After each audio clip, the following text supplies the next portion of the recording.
said, Nigeria has an Igbo problem. Wait, the meeting you had with Nnamdi Kanu. Yes. You are telling us now that for an Igbo man to survive in Nigeria, as it is currently put together, Nigeria must break. He said clearly that it is too late for Nigeria to come together. We want to take charge in this country. Be careful of the Igbo. Don't give them position. Don't give them opportunity. Otherwise...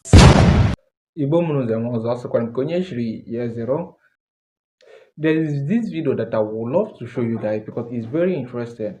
Atom Kunu again here, Mazi Sowore said about Nnamdi Kanu and its imprisonment and a lot of things he said about the Igbo, and it's very interesting that you have to watch this video because you know that the Sowore is a very influential person and he stands by the truth, and that's why he has been having problem with the Nigerian. Of course, you all know that. So, about Nnamdi Kanu and about this whole agitation that's going on. So, Biko, click on your subscribe button because that's the only way encourage. Can we make more video, more updates of what that is happening and how they have been treating the Igbos. So please do wait to sit tight, watch this video because here so they very, very important for you to listen. Thank you and God bless. Talking about Biafra. Yes. You had a meeting with Nnamdi Kanu, and that sparked, in fact, I New York. I think you got arrested after that meeting. People would say, you people are not fighting the same cause. You are fighting to be the president of the country. Yes. He is fighting to divide the country. Yes. People would say, why would you be seen in such a meeting? Would you like to clear that? You see, anybody that lacks any sense of consciousness would ignore social movements. That is the problem with Nigerian leadership. You cannot have a country in which there are 251 tribes or languages, and one big section says, we are not satisfied with here, and you don't talk to them, you don't understand them. Then you are not a leader of that country. The reason I met him was to understand first what his struggle was about, which I knew already. And secondly, to also advise him on the way that I think we could all work together. And thirdly, to send a message to the Nigerian people that we can walk through our differences, even at these levels. And I was surprised that contrary to what some people are saying, he did not want Nigeria to break up. He wanted a Nigeria where the Igbo man can survive. But for an Igbo man to survive in Nigeria, as it is currently put together, Nigeria must break. Wait, the meeting you had with Nnamdi Kanu. Yes. You are telling us now that Nnamdi Kanu, from what you understand from the meeting with him, he does not want Nigeria to break, to divide. No, he said clearly that it is too late for Nigeria to come together. But he gave his conditions. We live streamed the meeting now. It's online. Okay. And part of it was live streamed. Some of them were private. But he said that he feels that if Nigeria were to respect certain protocols, including a referendum inserted in the constitution, and he still says it even now in court, that if he's released, he will go back and end the bloodshedding. The bloodshedding is in that part, and that a conversation can. He says that in every court appearance, that he's being held is not helping the opportunity to have a conversation about whatever it is, the unity you are begging for. But you see, Nigeria has a problem. And I've always said, Nigeria has an Igbo problem. And I'm not saying it to please people who are known as Igbos. But the moment they decided to take the action they took in 1967 to 1970, the war, Nigeria, having won that war in their eyes, never forgave the Igbos. That is the reality. And if I were to be president of Nigeria today, the first thing I would do is to head to the Southeast and apologize to them for the war. Part of it is that I'd never participated in it.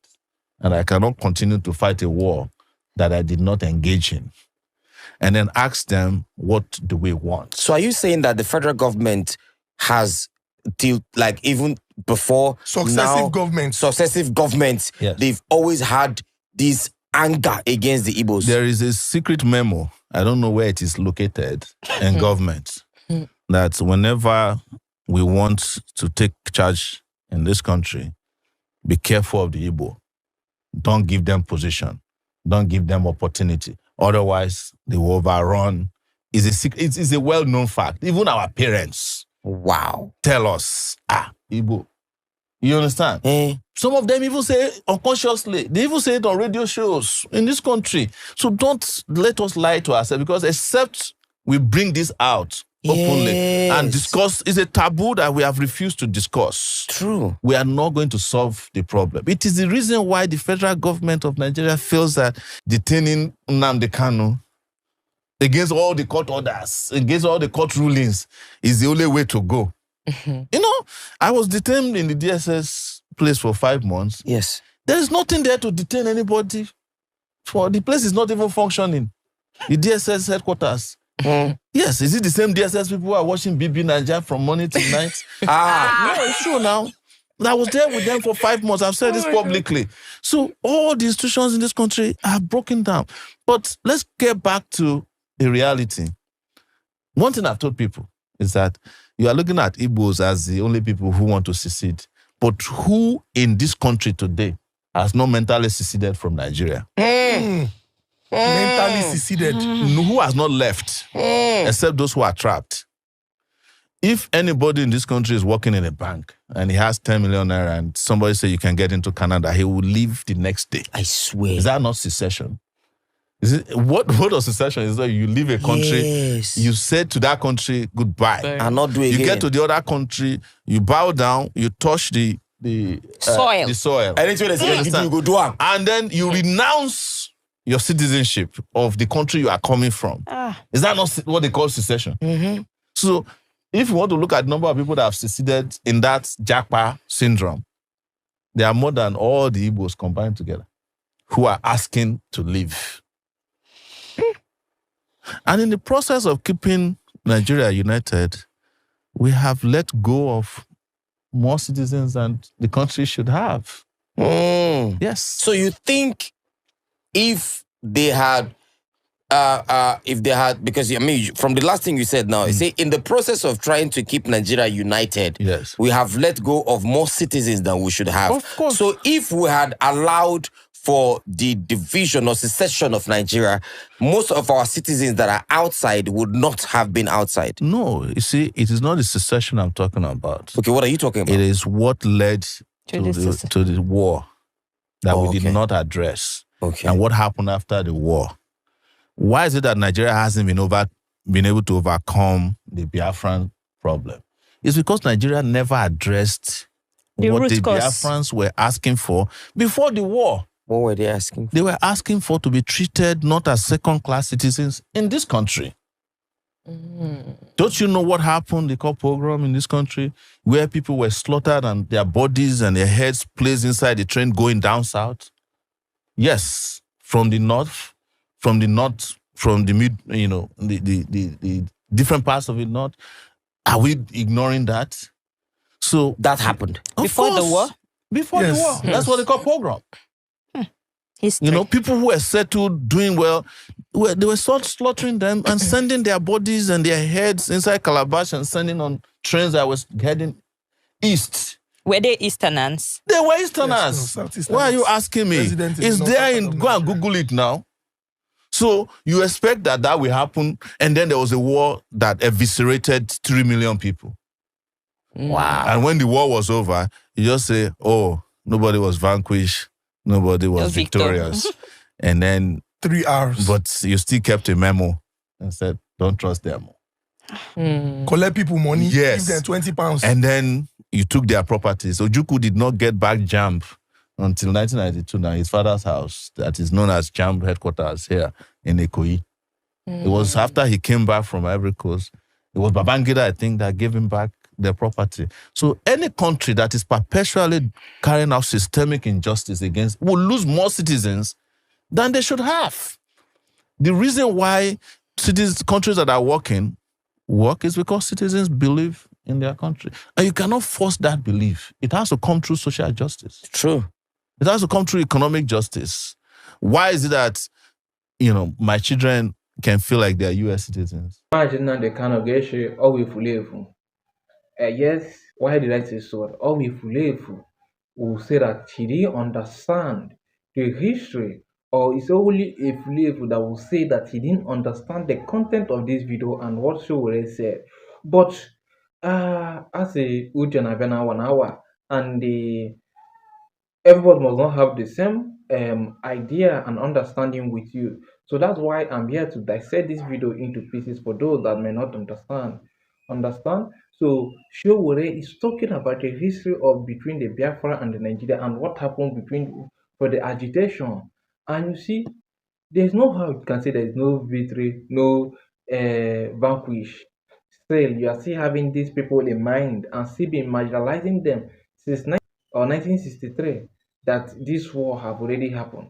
And you are still having these things, these grudges in mind, never allowing them to test power. So what is this man fighting for? What is this man requesting for? I want a good road for my people. I want a good water for my people.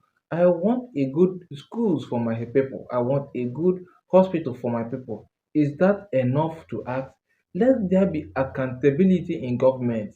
So this is not a beer parlor place or your father's compound where that you can do anyhow and go anyhow. Yeah, you are the head of over 200 and something million people. So let's be accountable. Let's be transparent. This is what Mazin and the Kanu have been asking them for, and you see how they have been parabolanting him, trying to make him look like he's a criminal or any other thing else. So it is very very annoying seeing what is happening in the Nigeria of today. And then you have forgot that kando kibe shi kucha say happening wokama. Then when if you wokama before na fight there was something in the right. You see that the DSS are with their heart and the and disappointing and shameful they are. They are keep holding him against the court order when the court have already asked them to allow this man to go, and they keep holding him hostage in their facility.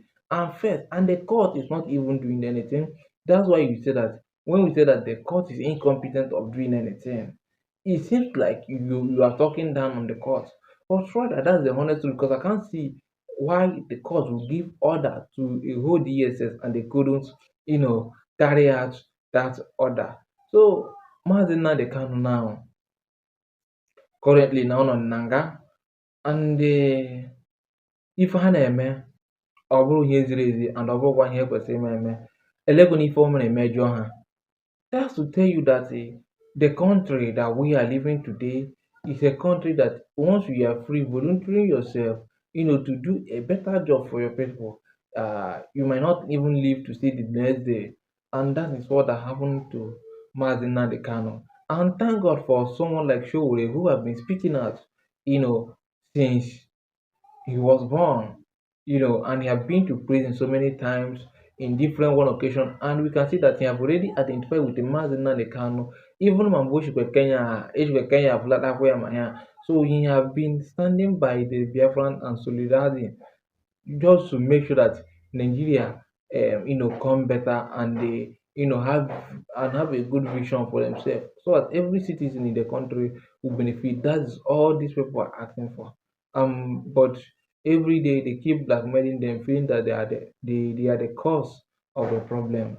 Well, as the ọtụtụ okwu adịghị n'ụka mgbede, ọ ga-adị mma ka idekwe ihe ị chere na the comment section.